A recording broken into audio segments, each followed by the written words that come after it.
Bumba n'est que bouc émissaire. Bumba n'est que victime des petites querelles politiques au sein de l'UDPS. Positionnement, tout simplement. Il y a des camps aujourd'hui, les camps Kabouya, qu'on veut absolument effacer. Vous avez vu les Kaboula, etc. Et puis l'autre camp, anti-Kabouya, qui veut aussi s'installer. Avec Jacques Chabani.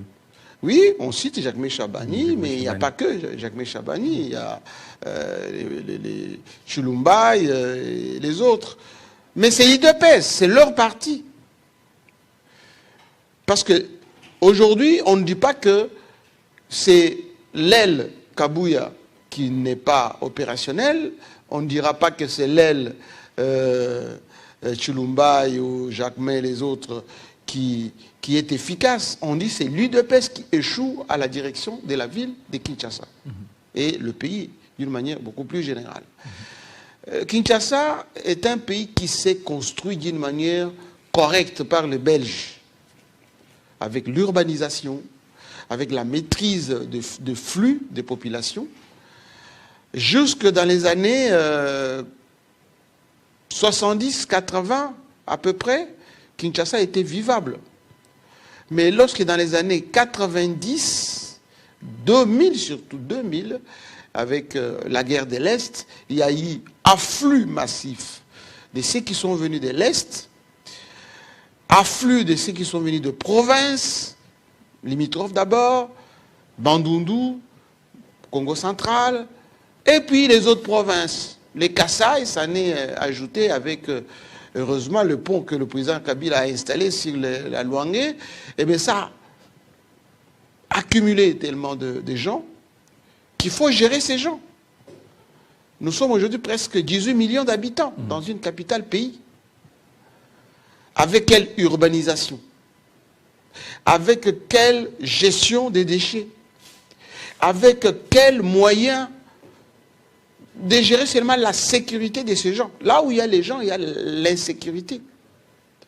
Alors, vous prenez un gouverneur, si de bonne volonté soit-il, Daniel Bumba, un, il a quel budget pour le faire? Deux, il a quel personnel pour le faire? 3, il a quel équipement pour le faire? Et 4, il a combien de temps pour le faire?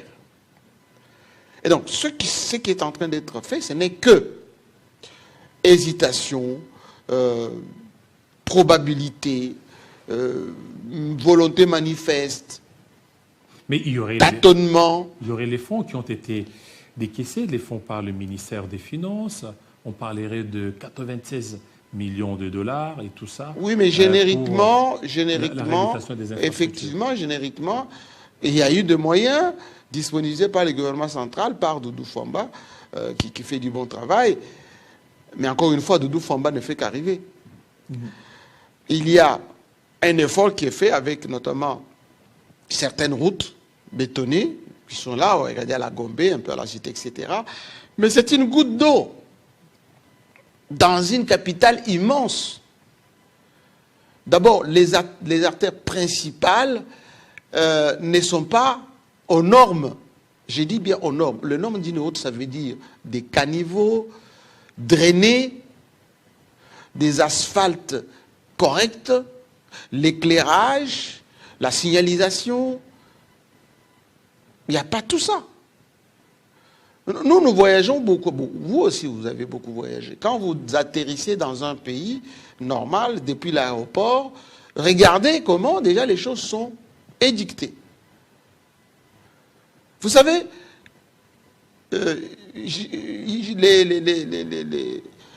les initiatives que prennent les autorités, etc., moi, ça me fait beaucoup rire.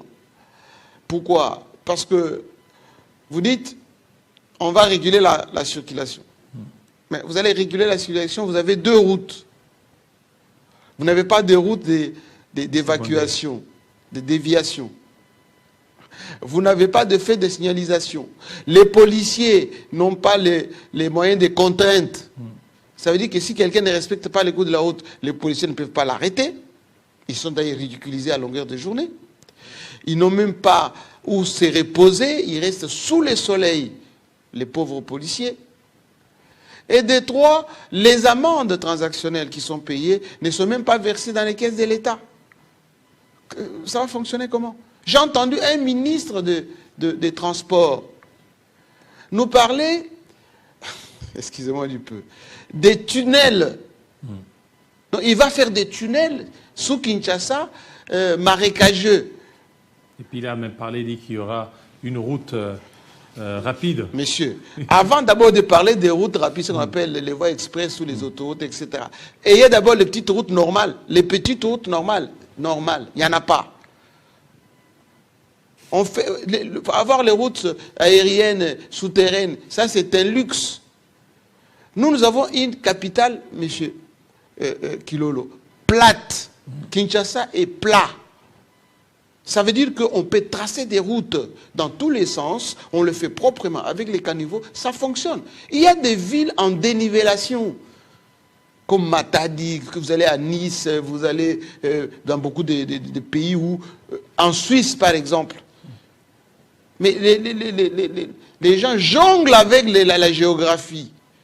Ici, il n'y a même pas à jongler. En fait, c'est tout simplement de l'incompétence et de l'improvisation. Il faut prendre son mal en patience. Aujourd'hui, moi, j'ai pitié des gens qui habitent dans les communes comme vous allez à Lupin, vous allez à Matete, j'ai pitié. Il y a des gens qui se réveillent à 3 heures du matin pour venir en ville et qui rentrent chez eux à 2 heures du matin. Donc, ils passent le plus clair de leur temps dans les transports. Comme nous autres, ici, on savait très tôt. Oui, mais vous habitez à Mongafula, par exemple. Comment vous faites pour arriver à Télé 50 à 6 heures du matin? Il faut être debout 3 heures.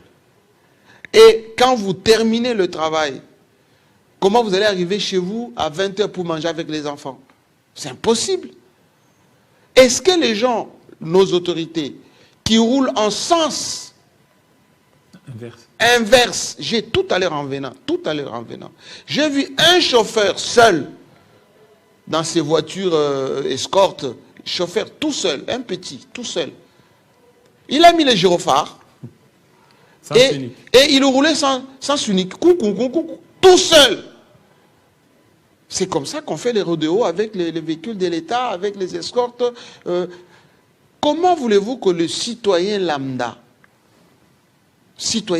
quand il voit ça, les taximens qui n'ont même pas la connaissance de ce qu'on appelle la citoyenneté, le civisme, etc.